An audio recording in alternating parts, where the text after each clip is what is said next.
Lunedì 2 settembre 2024, un cordiale saluto a tutti voi carissimi amici radioascoltatori e benvenuti ad un nuovo appuntamento con Edicola Bellun, la rassegna stampa di Radio ABM. Un saluto anche a chi ci sta guardando in diretta dalla pagina Facebook di Radio ABM e dal canale YouTube dell'Associazione Bellunesi nel Mondo. Dai nostri studi in via Cavour 3 a Belluno, Marco Crepa si accompagnerà nella lettura dei quotidiani dedicati alla provincia di Belluno. Diamo quindi subito uno sguardo ai titoli presenti sulle prime pagine. Incominciamo con quella del Corriere delle Alpi. La notizia in primo piano ci porta a Chiappini. Questo è il titolo: la rinascita di Chiappini, il piccolo borgo abbandonato 40 anni fa. Un momento della festa a Chiappini, il borgo lamonese delle case che parlano acquistate da famiglie provenienti da tutto il Veneto. Le abitazioni sono state ristrutturate per dare nuova linfa al villaggio che si è ripopolato. Ieri porte aperte a numerosi visitatori. L'approfondimento di Marcella Corrà lo troveremo da pagina 10 a pagina 11. Sociale, quasi 15.000 anziani soli, 45 comuni hanno più della metà di over 75 senza alcun parente ad accudirli. L'inverno demografico, la crescita delle famiglie monocomponenti e l'allungamento della vita media fanno da sfondo a una società sempre più anziana che porta con sé il male più difficile da curare, la solitudine. Colpisce nel bellunese 14.671 anziani che vivono soli sui 28.497 over 75 residenti, siamo al 51,48%.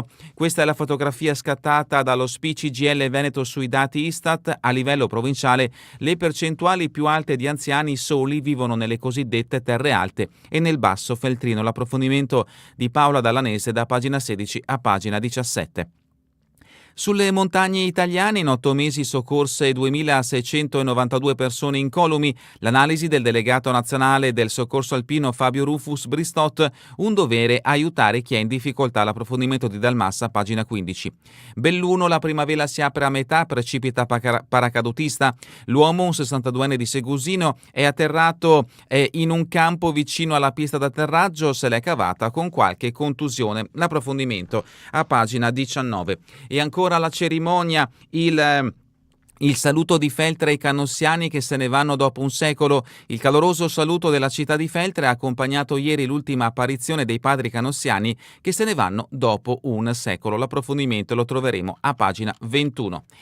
Queste le notizie principali dedicate alla provincia di Belluno, riportate sulla prima pagina del Corriere delle Alpi. Passiamo adesso alla prima pagina del Gazzettino di Belluno. In questo caso la notizia in primo piano riguarda l'incidente accaduto a un paracadutista trevigiano. Il paracadute non si apre, rischia la vita. L'intervento d'emergenza per salvare un 62enne trevigiano, statale 50 interrotta vicino all'aeroporto per i soccorsi. L'approfondimento di Bonetti lo troveremo a pagina 5.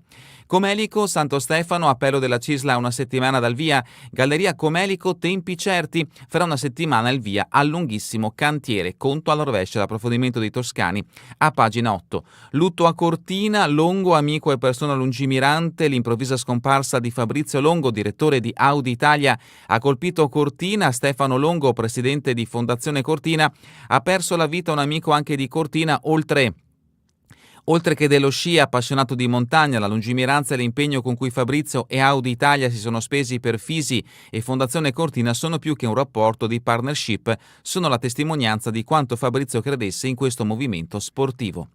Diga del Vanoi, il no compatto delle 18 sezioni del CAI. L'approfondimento lo troveremo a firma di Federica Fanta a pagina 3. E ancora dalla prima pagina del Gazzettino di Belluno: in Svizzera morirono 17 bellunesi, la tragedia di Mattmark 59 anni fa, non dimentichiamo quelle vittime. Si è svolta ieri a Massa di Sedi con la commemorazione della tragedia di Mattmark accaduta ormai 59 anni fa, un evento organizzato dalla famiglia ex emigranti Montepizzocco. L'evento ha ricordato l'incidente avvenuto il 30 agosto 1965 in Svizzera, nel Canton Vallese, che provocò 88 vittime, fra cui 17 bellunesi. L'approfondimento di Scarton a pagina 7.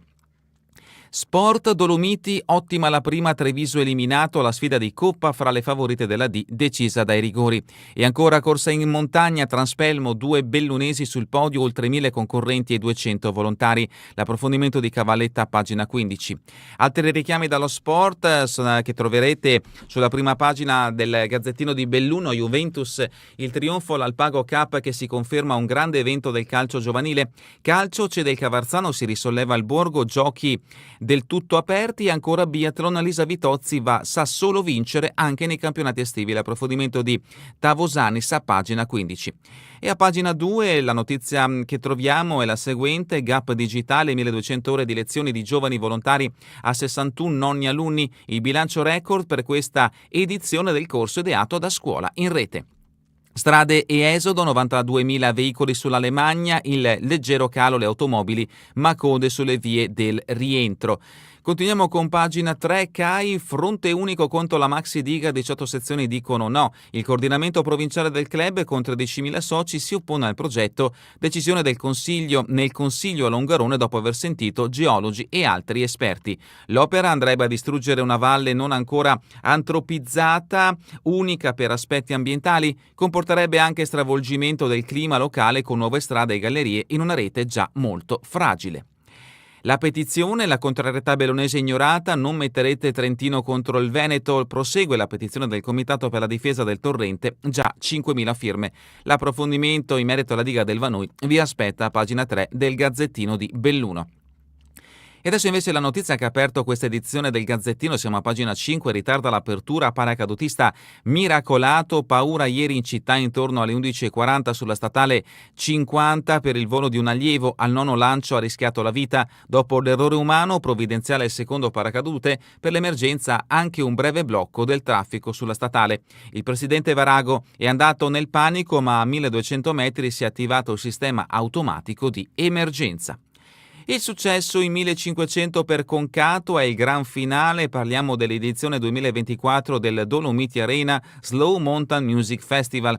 E ancora il saluto, stabile ha appeso la divisa al chiodo, in pensione il colonnello bellunese. Anni di servizio in provincia, impegno antiviolenza di genere. Il suo servizio è iniziato nel 1983 e si è concluso appunto nel 2024. Siamo a pagina 7, siamo pochi, l'addio dei canossiani, notizia che ci porta a Feltre. Ieri, dopo 94 anni, il saluto della congregazione religiosa, a pesare la crisi di vocazioni, lo ha detto il preposito generale, l'abbraccio della comunità in Duomo e il dono di un quadro con tutti i simboli del legame della città con gli amati sacerdoti.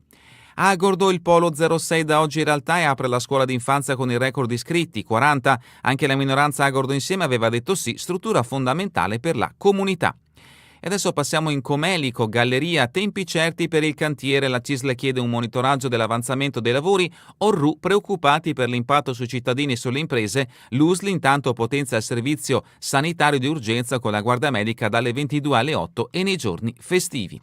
Cortina, addio a Longo, direttore di Audi, ha fatto molto per l'intera Conca, richiamo che abbiamo trovato anche sulla prima pagina di questa edizione del Gazzettino di Belluno.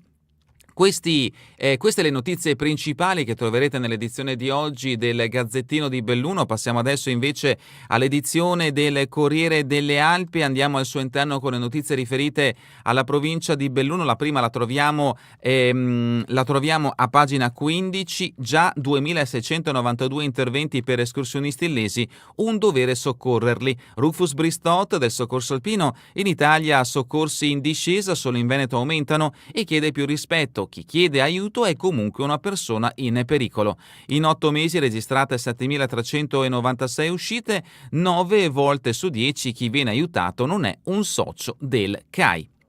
E adesso la notizia che ha aperto questa edizione del Corriere delle Alpi: anziani sempre più soli, sono 14.671 in provincia, servono più servizi. L'indagine dello SPCGL Veneto traccia una fotografia impietosa del bellunese, sono 45 su 61 i comuni che hanno più del 50% di persone sopra i 75 anni, ahimè senza alcun parente. L'articolo è a firma di Paola Dallanese. L'inverno demografico, la crescita delle famiglie monocomponenti e l'allungamento della vita media fanno da sfondo a una società sempre più anziana che porta con sé il male più difficile da curare, la solitudine. Colpisce nel bellunese i 14.671 anziani che vivono soli o accuditi da un assistente familiare sui 28.497 sopra i 75 residenti, il 51,48% della popolazione. Le vedove sono 9.832. Questa è la fotografia scattata dallo SPI CGL Veneto sui dati Istat. A livello provinciale provinciale le percentuali più alte di anziani soli vivono nelle cosiddette terre alte, ma anche nel Basso Feltrino. Forte l'allarme che arriva dal sindacato. Gli anziani rischiano l'isolamento soprattutto nel periodo estivo. È necessario investire sui progetti di invecchiamento attivo perché di solitudine si può anche morire. Gentilino, dobbiamo garantire socialità, ma anche un supporto pratico sul territorio. I dati regionali: oltre 240.000 le vedove in Veneto, 22.000 le nubili. E 2 persone dedicate al sostegno degli over 65, l'esempio importante di Val di Zoldo. Si chiama Sguardo Comune, il progetto messo in piedi dal Comune di Val di Zoldo per aiutare gli anziani soli che rappresentano il 56,6% della popolazione sopra i 75 anni. Un progetto partito grazie alla Fondazione Cari Verona e al supporto del Circolo Cultura e Stampa di Belluno. Il piano, spiega il sindaco Camillo De Pellegrin, vede la presenza di 2 persone pronte a tenere compagnia a chi ha più di 65 anni del nostro territorio. Questo progetto vedrà la fine del finanziamento a metà settembre, ma visto il gradimento abbiamo deciso come amministrazione di mantenerlo in vita con risorse comunali. Troverete anche una tabella che rappresenta il numero di anziani soli suddivisi tra nubili celubi, divorziate e divorziati e vedovi vedove. Continuiamo con pagina 17, sempre un altro approfondimento in merito alla situazione degli anziani in provincia di Belluno. Attenti al calo dell'umore, porta malnutrizione e ansia. Maria Rita Meloni, psicologa dell'invecchiamento a Belluno, analizza la situazione. Resta per tutti la difficoltà a chiedere aiuto, molti fuggono il disagio abusando di alcol. Continuiamo con pagina 19, con Cato incanta tra i vigneti di kart, si chiude una Super Dolomiti Arena e ancora la minoranza, siamo ad Agordo. Agordo insieme critica il sindaco, persi 3 milioni di euro. Ponte nelle Alpi, camminata e pranzo, tutti senza telefonino, mattinata offline per un centinaio di famiglie bellunesi, gli organizzatori Frago e Topinelli, esperimento riuscito. Notizia di spalle, i Veci del Cadore in festa a Tai, la caserma rivive e ancora viabilità, la CISL subito un tavolo per monitorare i lavori della galleria Comelico.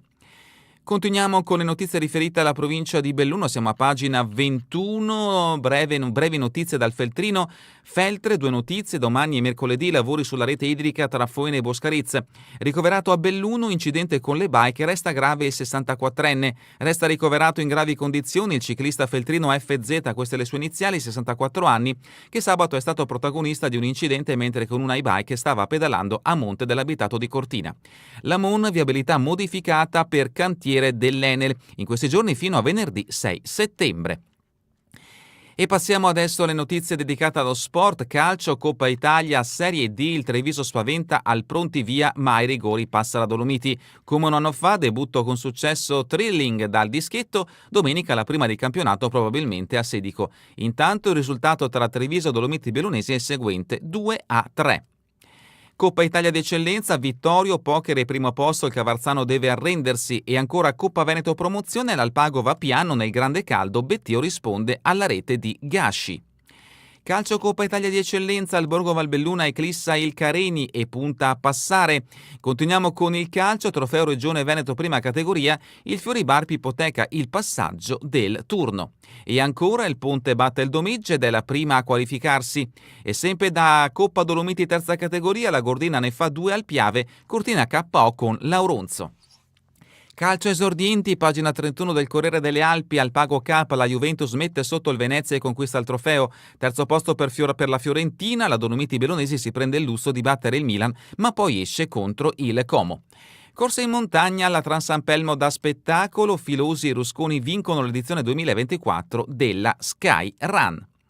E continuiamo con biathlon, campionati italiani estivi, Vitozzi doppia le avversarie, Scattolo seconda nelle junior. Schirol, Andrica all'argento, Vivo nella mass start di Darfo, Soravia si piazza quinto. E ancora sport atletica, corsa su strada, Turra e Buogo i migliori juniores ai regionali del CSI. E terminiamo con le previsioni del tempo in Veneto per la giornata di domani, cielo sereno o poco nuvoloso, salvo annuvolamenti cumuliformi pomeridiani in prossimità dei rilievi. È davvero tutto per questa edizione di Edicola Belluno. Vi ricordo che torneremo in replica questa sera via streaming alle 20, domani mattina all'1, ora locale italiana. A voi tutti un buon proseguimento di giornata in compagnia come sempre di Radio ABM, la web radio dell'Associazione Bellunesi nel Mondo.